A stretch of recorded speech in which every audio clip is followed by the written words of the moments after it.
नमस्ते। चलिए आज बात करते हैं उन रासायनिक अभिक्रियाओं और समीकरणों के बारे में जो असल में हर पल हमारे चारों ओर हो रही हैं। ये वो केमिस्ट्री है जो हमारी दुनिया को चलाती है। तो शुरू करें। कभी सोचा है कि रोटी का पकना, लोहे में जंग लगना या फिर एक माचिस की तीली का जलना, इन सब में कॉमन क्या है? ये सब रोज होने वाले बदलाव हैं और इन सब के पीछे एक ही जबरदस्त प्रोसेस काम करता है, एक रासायनिक अभिक्रिया।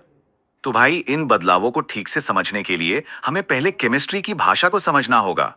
चलिए पता लगाते हैं कि एक रासायनिक बदलाव आखिर होता क्या है। बहुत ही सीधे सादे शब्दों में कहें तो एक रासायनिक अभिक्रिया तब होती है जब कुछ पदार्थ मिलकर कुछ पूरी तरह से नया बना देते हैं। सबसे जरूरी बात यही है, एक नए पदार्थ का बनना जिसकी प्रॉपर्टीज भी एकदम नई होती हैं। मतलब पुरानी चीजें मिलकर नई चीजें बनाती हैं। किसी भी केमिकल इक्वेशन के ना दो हीरो होते हैं।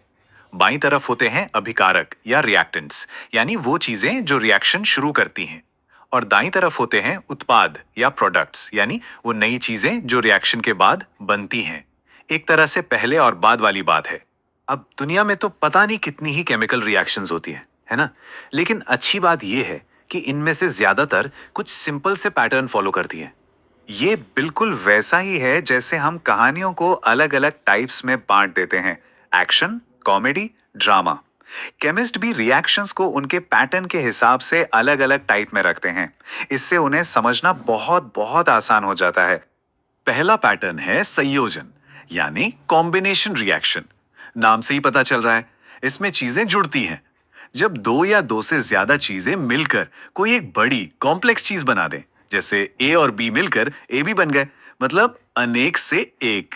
और संयोजन का एकदम उल्टा है वियोजन, यानी डिकम्पोजिशन रिएक्शन। यहां एक बड़ी चीज टूटकर छोटे छोटे हिस्सों में बट जाती है, यानी ए बी टूटकर वापस ए और बी बन जाता है, एक से अनेक।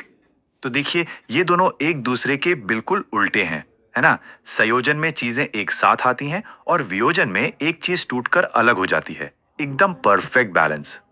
अब एक और मजेदार टाइप है विस्थापन अभिक्रिया।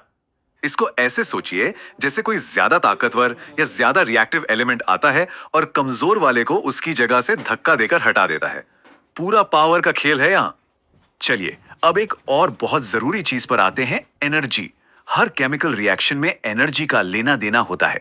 या तो एनर्जी बाहर निकलती है या फिर उसे इस्तेमाल किया जाता है।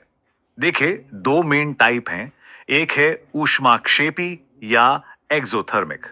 इसमें रिएक्शन होने पर गर्मी या एनर्जी बाहर निकलती है, जैसे हमारे शरीर में सांस लेने का प्रोसेस। और दूसरा है ऊष्माशोषी या एंडोथर्मिक। इसमें रिएक्शन करवाने के लिए एनर्जी देनी पड़ती है, वो एनर्जी को सोख लेता है। और जानते हैं सबसे इंटरेस्टिंग बात क्या है? कि जो वियोजन अभिक्रियाएं होती है ना, वो अक्सर ऊष्माशोषी होती हैं। लॉजिकल भी है ना? किसी चीज को तोड़ने के लिए एनर्जी तो लगेगी ही, और ये एनर्जी गर्मी से आ सकती है, बिजली से या फिर रोशनी से भी। अच्छा, अब आते हैं हमारे आखिरी और शायद सबसे जरूरी कॉन्सेप्ट पर। केमिकल इक्वेशन सिर्फ कहानी नहीं बताती, उसे यूनिवर्स के एक बहुत बड़े नियम को भी मानना पड़ता है। जरा इस इक्वेशन को देखिए। Mg+O2 से बनता है MgO। ठीक लग रहा है? पर एक मिनट, अगर ध्यान से देखें तो लेफ्ट साइड पर ऑक्सीजन के दो एटम्स हैं, लेकिन राइट साइड पर सिर्फ एक। तो भाई एक ऑक्सीजन एटम गया कहां? क्या वो गायब हो गया?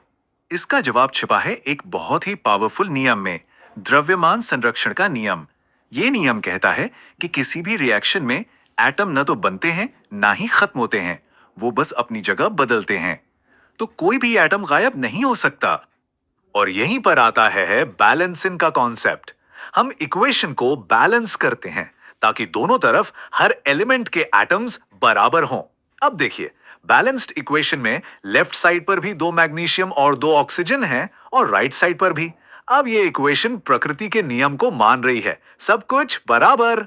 तो इस पूरी बातचीत को खत्म करने के लिए एक सवाल। यार, हमने ऊष्माक्षेपी रिएक्शन की बात की थी जिसमें गर्मी पैदा होती है। तो ऐसी कौन सी रिएक्शन है जो हर किसी के शरीर में इसी वक्त हो रही है? वो है श्वसन, यानी रेस्पिरेशन। यही वो प्रक्रिया है जो हमारे खाने को एनर्जी में बदलती है और हमें जिंदा रखती है। मतलब केमिस्ट्री सिर्फ किताबों में नहीं, हमारे अंदर भी है।